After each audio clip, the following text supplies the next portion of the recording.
जय श्री राम। प्रभु श्री राम की असीम कृपा से मैं प्रभु श्री राम का जन्म और उनकी बाल लीलाओं का वर्णन करने जा रही हूँ। चैत्र मास के शुक्ल पक्ष की 9वीं तिथि के मध्याह्न काल में, जब न अधिक सर्दी थी न अधिक गर्मी, महाराज दशरथ की बड़ी रानी कौशल्या ने एक पुत्र को जन्म दिया। तत्पश्चात एक पुत्र को कैकेयी ने और 2 पुत्रों को सुमित्रा ने जन्म दिया। 4 राजकुमारों की जन्म की सूचना पाकर महाराज दशरथ आत्मविभोर हो उठे। उन्होंने खबर लाने वाली दासी को अपने गले की कीमती माला भेंट कर दी। मंत्री सुमंत को आज्ञा दी, पूरे राज्य में उपहार और मिठाइयाँ बंटवाओ। राजकुमारों के जन्म की खबर पाके सारे राज्य में खुशियाँ छा गई। महाराज के आदेश पर महल और दरबार में बाजे बजने लगे। दास दासी राजकुमार शिष्यों के रोने की आवाज़ सुनकर आनंद विभोर हो गए। राज की औरतें घरों से निकलकर मंगल गीत गाने लगीं। पुरुष अबीर, गुलाल, चंदन और केसर कस्तूरी एक दूसरे पर डालकर आनंद मग्न हो नृत्य करने लगे। महाराज दशरथ के आदेश पर नगर को दुल्हन की भांति सजा दिया गया। घर घर में दीपमालाएं प्रज्वलित हो गईं। महल की शोभा देखते ही बनती थी। महाराज ने उपहार आदि बांटने और अयोध्या में खुशियां मनाए जाने में 1 माह कैसे गुजर गए, किसी को पता भी न चला।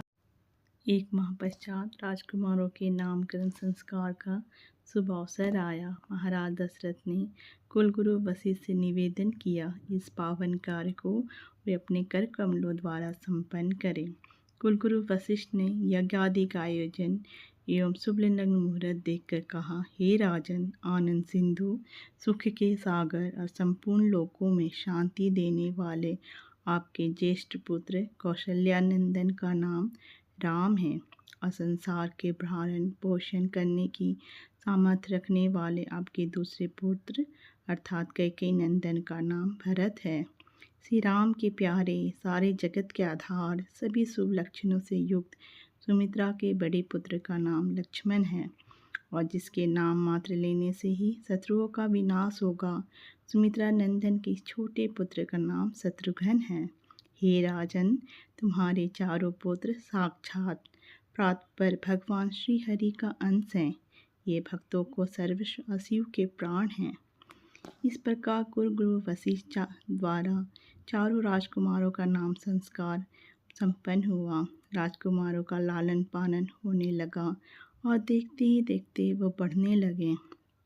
राम सांवले रंग के हैं, उनका रूप सलोना है और मोहित कर देने वाला है। उनकी कमर में करधनी, भुजाओं में आभूषण एवं गले में मणियों की माला है, जिसके बीच लटकन एवं भृग उच्चरण की शोभा देखकर तीनों माताएं एवं पिता मोहित हो उठे हैं।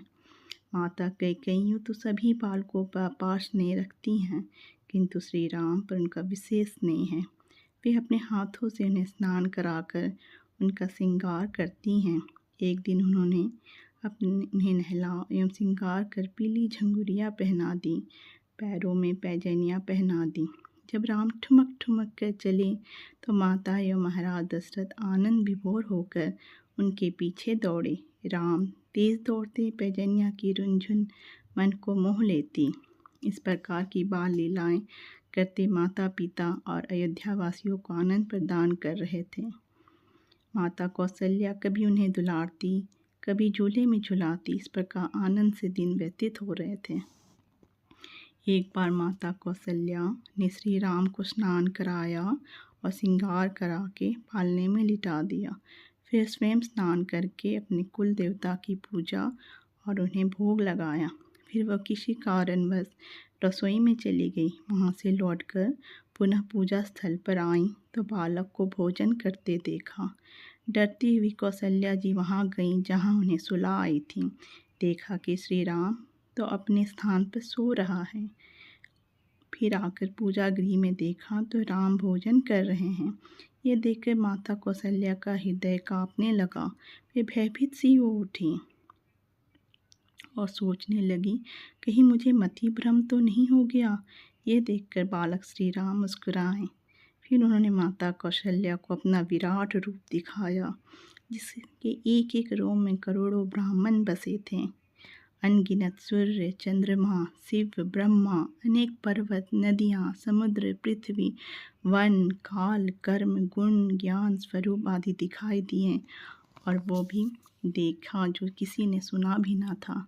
ये सब देखकर कौशल्या जी की देह पुलकित हो उठी। वो अपना सुध बुध खो बैठी, मुंह से स्वर ना निकल सका। फिर नेत्र मूंद कर उन्होंने श्री राम जी के चरणों में सिर नवाया। कौशल्या माता की ऐसी हालत देख श्री राम जी फिर से अपने बाल रूप में परिवर्तित हो गए। कौशल्या जी काफ़ी भयभीत हो गईं और यह सोच के उन्हें रोमांच हो गया कि जग के पालनहार ने मेरे पुत्र रूप में जन्म लिया है। तब श्री हरि उन्हें समझाया, कहा कि मेरी इस लीला को किसी से भी ना कहना। कौशल्या जी ने हाथ जोड़कर विनती की, हे प्रभु, मुझे तुम्हारी ये माया कभी न व्यापे। इसी प्रकार भांति भांति की लीलाएं करते और भक्तों को सुख पहुंचाते श्री राम सहित सभी भाई बड़े हो गए। जब राजकुमार कुछ और बड़े हो गए तो महाराज दशरथ ने कुलगुरु वशिष्ठ जी को आमंत्रित कर निवेदन किया कि चारों राजकुमारों का जनेऊ संस्कार संपन्न कराने की कृपा करें। इस प्रकार कुलगुरु ने सुमुहूर्त देखकर चारों राजकुमारों का यज्ञोपवीत संस्कार संपन्न कराया। कुछ समय पश्चात राजकुमार कुछ और बड़े हुए और धनुष बाण लेकर खेलने वाटिका की ओर जाने लगे। चारों वृक्षों पर लटके फलों को निशाना पर लेके बाण चलाते भरत, लक्ष्मण और शत्रुघ्न तीनों को ही श्री राम से अगाध प्रेम था, किंतु लक्ष्मण तो बिल्कुल उनके दास हो गए थे। वो कभी भी बड़े भाई राम की सेवा का अवसर ना चूकते थे। आज के लिए यहीं विराम देती हूँ। अगली कड़ी में शिक्षा का वर्णन करूँगी। तब तक के लिए जय श्री राम।